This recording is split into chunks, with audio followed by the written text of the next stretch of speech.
এই ছবি আমাদের দেখায় যে নেকড়েদের মাইন্ডসেট কতটা তীক্ষ্ণ।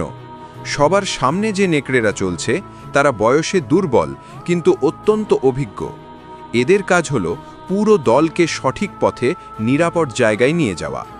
তাদের ঠিক পিছনে যে 5টি নেকড়ে চলছে তারা এই দলের সবচেয়ে শক্তিশালী, তরুণ এবং ক্ষিপ্রগতির নেকড়ে, যারা যে কোনো সময় আসা আক্রমণের মোকাবিলা করার জন্য প্রস্তুত থাকে।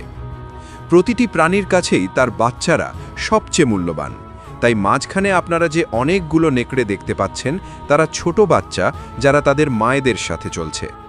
এদের নিরাপত্তার জন্য সামনেও শক্তিশালী নেকড়ে এবং পিছনেও 5টি শক্তিশালী তরুণ নেকড়ে মোতায়েন থাকে।